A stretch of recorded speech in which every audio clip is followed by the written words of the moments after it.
Hi guys, bonjour les amis.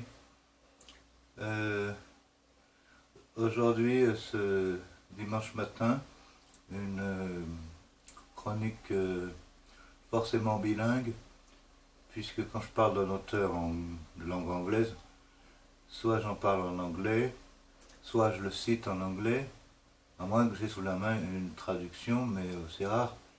Si je lis un auteur, je préfère le lire dans sa langue. Et pourquoi est-ce que j'aurais des traductions ensuite? Ce ne serait pas très logique. J'ai trouvé l'autre jour que je parlais de Janet Frame et que j'avais un livre, son premier livre traduit en français, un seul. Bon, dans le cas de Patricia Grace, je n'ai pas de livre d'elle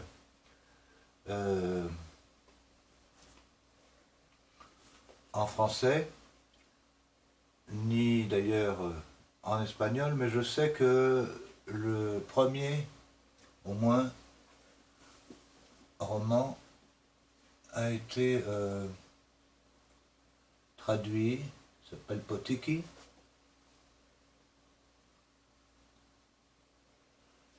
A été traduit au moins en espagnol, en allemand, en français.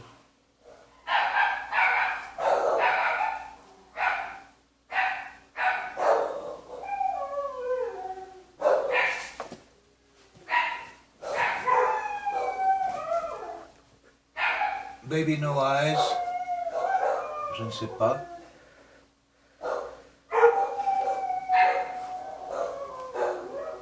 Small Holes in the Silence,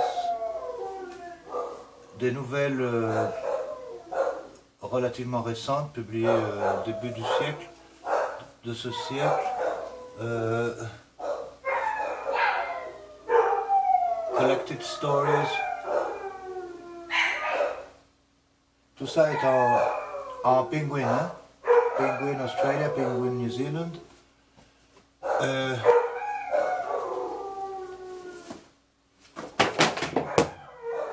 Dockside Story.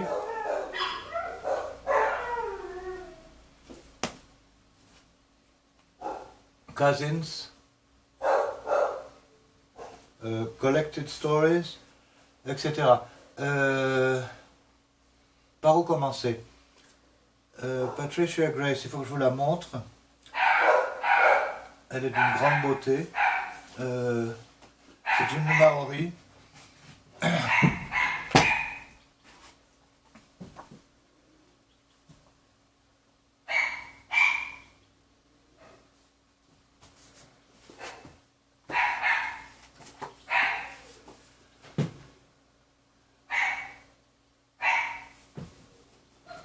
Il n'y a pas beaucoup de photos d'elle, mais vous en trouverez sur internet des photos d'elle à différents âges de sa vie.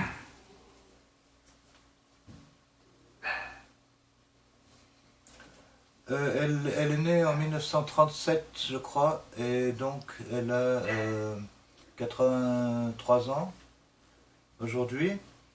Elle est l'une des icônes de la Nouvelle-Zélande. Le titre d'icône, icon, est un titre non pas nobiliaire, mais une distinction attribuée à une dizaine d'artistes vivants. C'est dire le niveau où elle est située collectivement par les Néo-Zélandais, c'est-à-dire pas simplement par les Pakeha, les Blancs, mais par les Maoris et les Pakeha. Et elle n'est pas revendiquée uniquement par sa communauté Maori, elle est revendiquée aussi par tous les Pakeha qui constituent la majorité de la population, parce que le nombre de Maoris authentiques qui restent, c'est-à-dire qui ne sont pas métissés, est assez faible. Ceux qui ne parlent que leur langue sont un nombre infime. Aujourd'hui, la plupart sont bilingues. Hein. Euh, Comme au Mexique d'ailleurs, la plupart des Mexicains qui parlent encore le nahuatl parlent aussi l'espagnol. La plupart, je ne dis pas tous. Euh, enfin, le nahuatl, la langue nahuatl, est parlée par 4 millions de personnes. La langue maori, sur une population totale de 4 millions, est parlée par une proportion importante de la population, même des paquejas qui étudient la langue à l'école, à l'université, par intérêt pour leur partie de leurs ancêtres. Enfin, voilà, la Nouvelle-Zélande est un pays où grâce à des négociations et des guerres évidemment, et des accords, la langue maori est encore très présente. Et donc elle est maori, elle vient d'une communauté maori, mais elle est néo-zélandaise, elle est auteure de langue anglaise, elle est reconnue dans le monde anglo-saxon en général. Euh, je n'ai étudié un peu sérieusement qu'un seul de ses livres. Les autres, je les ai lus ou pas encore lus, pour certains. J'aime pas lire un auteur trop vite. Euh, et j'aime garder quelque chose de mystérieux, de secret. Ainsi, j'ai lu tous les livres de Thomas Bernal, mais il y en a un que j'ai pas lu entièrement parce que euh, je veux le garder pour la bonne bouche. Je veux qu'il m'en reste quelques pages inédites. Et je le fais pour à peu près tous les auteurs. Et quand par la force, je ne peux pas le faire, je tourne un peu en rond ensuite dans l'œuvre en me disant que j'ai tout lu, relu et relu. C'est un peu le cas de l'œuvre de Rimbaud puisque je l'ai traduite pendant 8 ans. Donc j'ai lu chaque lettre, chaque note de teinturerie. Il n'en a pas laissé beaucoup, mais c'est sa famille, oui. Patricia Grace, je n'ai lu un peu de très près, si on veut, que Potiki est tout parce que je l'ai étudié dans mon cours de maîtrise en traduction à l'université de Victoria, à Wellington. Je l'ai fait étudier plutôt, donc j'ai fait traduire par mes étudiants certains chapitres, donc je me suis plongé de très près.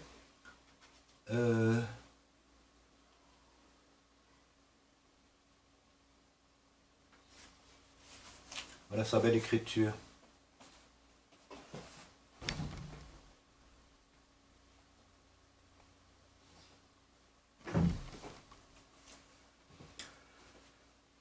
Que vous dire en restant toujours à mon habitude au paratexte, peut-être en lire 2-3 lignes pour vous donner un avant-goût. Aussi, quand même,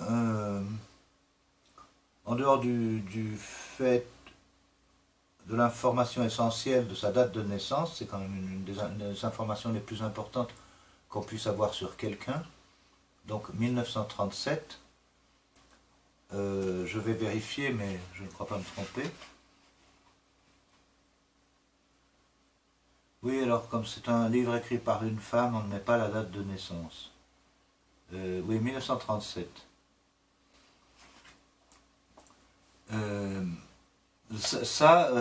Tout, on peut le voir sur l'image, c'est un roman sur la